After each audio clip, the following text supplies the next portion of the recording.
Hello everyone, this is Anshuman and I am a full stack developer turned from being a front end developer and आज मैं एक concept यहाँ पे explain करने आया हूँ. This is basically the first video of my channel. So जो हम कॉन्सेप्ट डिस्कस करेंगे उसका नाम है रैग, क्योंकि रैग अभी बहुत सारे लोगों को बन नहीं रहा है एंड काफ़ी ज़्यादा प्रॉब्लम्स आ रही हैं जिनके साथ मैं काम कर रहा हूँ उनको भी आ रही हैं. सो मुझे रैग थोड़ा सा क्लियर, थोड़ा सा अंडरस्टैंडिंग आ गई है, तो इस बेसिस पे मैं रैग को एक्सप्लेन करूँगा.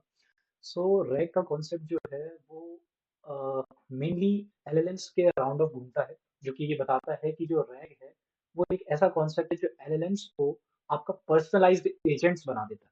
पर्सनलाइज्ड एजेंट्स मतलब उसको आपका डेटा पता है. जैसे फॉर एग्जांपल, अगर आप किसी भी एलएलएम से अभी पूछोगे जाके कि what is my birthday, okay, या फिर मुझे क्या चीज़ें पसंद है, मुझे क्या चीज़ें अच्छी नहीं लगती, जैसे चैट जीपीटी से आप जाके पूछोगे तो वो आपको नहीं बता पाएगा. क्यों? क्योंकि उसके पास आपका डेटा नहीं है, आपका कॉन्टेक्स्ट नहीं है. ओके, ऐसे ही आप अपने बिजनेस के बारे में पूछोगे कि इस साल मेरा रेवेन्यू लास्ट ईयर से कम क्यों हुआ, ओके, तो वो नहीं बता पाएगा आपको. क्यों? क्योंकि उसके पास आपका डेटा नहीं है. बट रैग के कॉन्सेप्ट को यूज करके हम एलएलएम को अपने पर्सनलाइज्ड डेटा पर ट्रेन कर सकते हैं एंड हम उससे अपने पर्सनलाइज्ड क्वेश्चंस पूछ सकते हैं या फिर एक हमारा पर्सनलाइज्ड वर्कफ्लो मेंटेन कर सकते हैं. एंड ये किस तरीके से होता है इसको हम आज देखेंगे. ओके, सो ये एक मीडियम का आर्टिकल मुझे मिला है, काफ़ी इंटरेस्टिंग आर्टिकल है जिसको हम आज डिटेल में समझने वाले हैं. सबसे पहले आता है आपकी क्वेरी. सबसे पहले ये देखते हैं, क्वेरी से भी पहले एक चीज़ आती है जिसको हम बोलते हैं इंडेक्सिंग. ओके, इंडेक्सिंग नाम की चीज़ आती है. इंडेक्सिंग में क्या होता है कि आप अपना जो खुद का डेटा होता है, आपका ये पर्सनलाइज्ड डेटा है, इसको आप मतलब कुछ तोड़ तोड़ के चंक्स में, आप इसे चंक्स में एक डीबी में रखते हैं, एक डेटाबेस में रखते हैं, जो कि एक आपका डेटाबेस होता है. इसको हम नॉर्मल डेटाबेस में नहीं रखते हैं. ये आपका होता है एक वेक्टर डेटाबेस. अभी सब क्या हो रहा है, चंकिंग क्या हो रही है, वेक्टर डेटाबेस क्या है, इसको भी हम थोड़ा तोड़ तोड़ के पढ़ेंगे. बट आप बस समझ लीजिए कि आपका जो डेटा है वो जाके हमने वेक्टर डेटाबेस में रख दिया है एंड वहां से हम वो डेटा एलएलएम्स को प्रोवाइड करेंगे, जैसे कि जीपीटी है एंड क्लाउड है. इन सबको हम आपका डेटा प्रोवाइड करेंगे ताकि आपके डेटा को पढ़ सकें एंड उसके बेस पे आपको रिस्पॉन्ड कर सकें. ओके, सो सबसे पहले क्या होता है कि आपने अगर कोई भी क्वेरी की, ठीक है, सबसे पहले आपकी क्वेरी हुई, वो एलएलएम के पास में जाती है और एलएलएम उसका आंसर देता है. ये नॉर्मल फ्लो है जिस तरीके से जीपीटी मॉडल्स वगैरह सब काम करते हैं. लेकिन यहाँ पे जो रैग है उसमें हम क्या करते हैं, आपका जो एम्बेडिंग मॉडल है वो आपकी एम्बेडिंग्स बनाता है. अभी एम्बेडिंग्स क्या है? एम्बेडिंग्स कुछ नहीं है, बहुत सिंपल है. एम्बेडिंग्स आपके डेटा का नंबर फॉर्मेट है. वो टेक्स्ट नहीं रख सकता अपने डेटाबेस में, तो वो उसका नंबर फॉर्मेट बना देता है एंड उसको रखता है. तो एम्बेडिंग्स उसका नंबर फॉर्मेट एक तरीके से, इससे समझ लीजिए. बहुत सिंपलेस्ट वे में समझा दिया मैंने, बट एम्बेडिंग्स थोड़ा सा कॉम्प्लेक्स है, एआई का टॉपिक है. तो एम्बेडिंग्स आप अभी ये समझ लीजिए. ये जो एम्बेडिंग्स होती हैं इसको हम वेक्टर डेटाबेस में स्टोर करते हैं. वेक्टर डेटाबेस में वेक्टर स्टोर बनता है, इसका इंडेक्सिंग होती है एंड उसके बाद में हम इसको वेक्टर डेटाबेस में स्टोर करते हैं. अब ये जो वेक्टर डेटाबेस है इसको हमने, ये वाली हमारी पूरी स्टोरिंग की प्रोसेस है, ठीक है, ये हमारी पूरी स्टोरिंग की प्रोसेस है. जब हमें कोई भी हमारी क्वेरी चाहिए होती है, राइट, जब भी हमें अपना कोई डेटा पूछना होता है, अपने बारे में कुछ जानना होता है या फिर कोई भी क्वेरी करनी होती है उस डेटा के बेस पे, सो हम क्या करते हैं, इस डेटाबेस से पूछते हैं. ये डेटाबेस हमें कॉन्टेक्स्ट निकाल के देता है.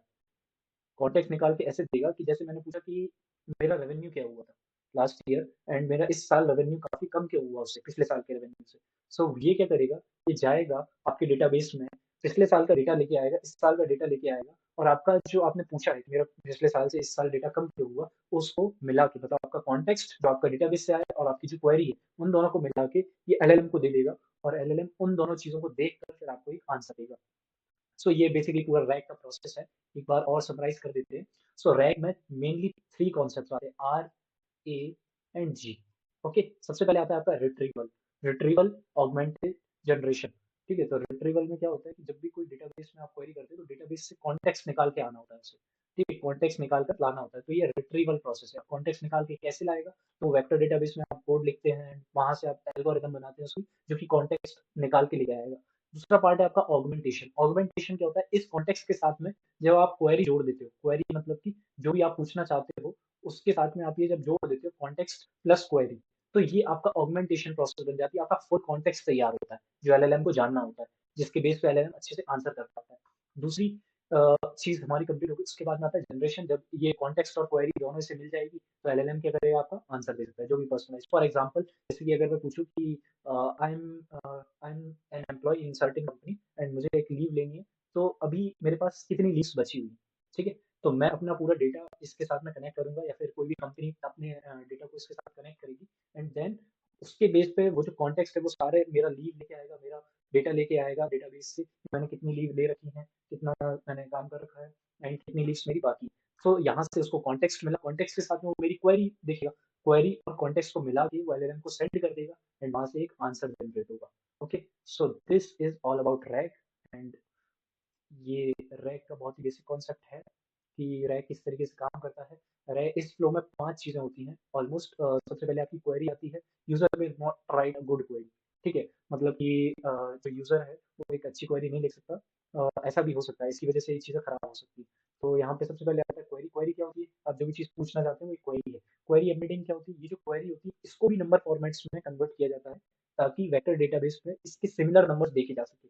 ओके, जैसे कि आपने जो भी क्वेरी पूछी तो उसका क्या मतलब निकला उसको हम एक नंबर फॉर्मेट में कन्वर्ट करते हैं। जो भी ओपन एआई के मॉडल्स होते हैं बहुत सारे, ठीक है, जो आपके ये नंबर फॉर्मेट में आपको कन्वर्ट करने में हेल्प करते हैं।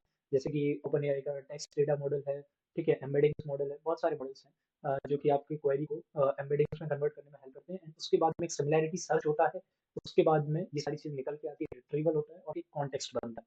ओके, एंड इसके बाद में आप इस डेटाबेस को, इस डायग्राम को भी पढ़ सकते हो। ये जो एडवांस रैग ठीक है, क्वेरी का ट्रांसफॉर्मेशन हुआ, क्वेरी की राउटिंग हुई, ये सबरी इंडेक्स में गया, डेटाबेस स्टोरेज में गया, यहाँ से रिट्रीवल के लिए भी डेटाबेस स्टोरेज में आ रहा है, री रैंकिंग पोस्ट प्रोसेसिंग हो रही है, फिर कॉन्टेक्स्ट निकल के आ रहा है, कॉन्टेक्स्ट एलएलएम के पास जा रहा है और मेनली आंसर आ रहा है। तो मेनली आपका अगर देखा जाए तो एक ये क्वेरी है। क्वेरी के बाद में ये क्या हो गया, just a second, आपकी एक ये क्वेरी है। क्वेरी के बाद में आपका डेटाबेस में जाके वो रिट्रीवल के लिए जा रहा है एंड रिट्रीवल के बाद में कॉन्टेक्स्ट आ रहा है। कॉन्टेक्स्ट आपको एलएलएम को मिल जा रहा है, कॉन्टेक्स्ट और ये क्वेरी, ये दोनों जाके जब इससे मिल रही हैं, ये वाली प्रोसेस यहाँ पे एंड ये यहाँ पे, तब जाके आपका एक आंसर आ रहा है। So that's basic rag. Okay, query transformation. Query transformation ये काफ़ी एडवांस कॉन्सेप्ट है, सो इसको आप डिटेल में चाहें तो पढ़ सकते हैं, नहीं तो छोड़ सकते हैं इसको भी। एंड इसमें अब बाकी कुछ इतना बचा नहीं है। Let's see, chain of note. So that's all about the basics of